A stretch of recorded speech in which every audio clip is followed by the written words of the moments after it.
Essa aqui está mostra também que é preparação e dedicação na Boneiro para preparar não soube não passar ali para enfrentar o mundo de nível deportivo. Está crescendo e está vai adiante. Nós vamos ver com Pony League e dias de Boneiro. Primeira, algum ano passado, a Bira campeão de Caribe e na nossa queda e não só. Na vai na Louisiana, na América, e de maneira invicto. Aí chega e titular campeão mundial de Mustang U10 de Pony League.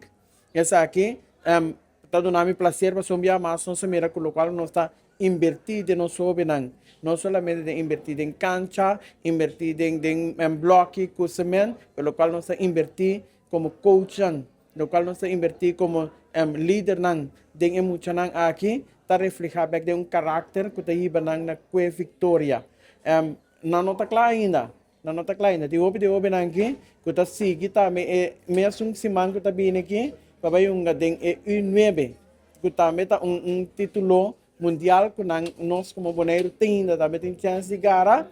Vamos seguir fibra, é mesmo positivo que nós somos fibra como Boneiro, para eu oube aqui, sabe, 27 mil fanáticos está parando atrás, e agora subir e ver na nota não só. Nós sabemos assim que no momento que tudo é que é payback, é hora em nós vai criar momento de celebração, para sobre nós saco tem algum chega bem acaba, por vista na hora de se bem grande maneira toda hora. Não, esse aí não tem momento ainda, nós sim planear que é organizador de Pony League, hora que tudo é chega e nós vai fazer uma celebração grande para nós.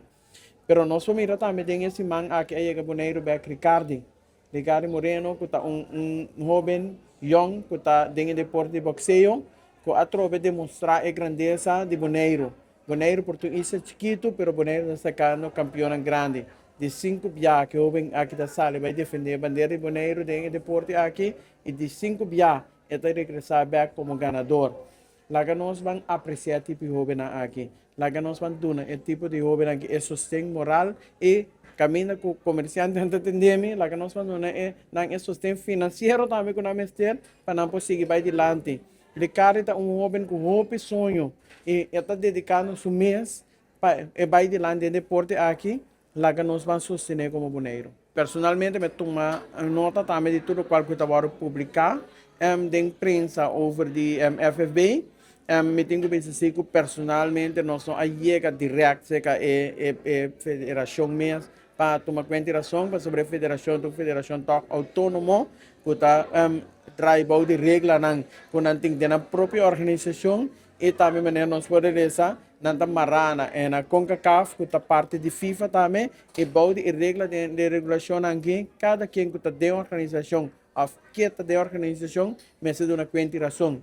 E nós lo laga o processo que cada sua camina com a regra na regulação da organização mesmo. Ora acaba tomar lugar e ora aí nosso mestre aí sabe não que co a sala na benefício de deporte de futebol na Boneiro. Nossa sala foi de ponto de vista que tudo qual que está sucedendo agora aqui, tu rende que está tomando uma ação aqui, está tomando para nosso deporte de futebol para vai adiante. Nós queremos o melhor para nosso deporte. E nós queremos para nosso deporte que está futebol na Boneiro seguir crescer e seguir marcar pauta.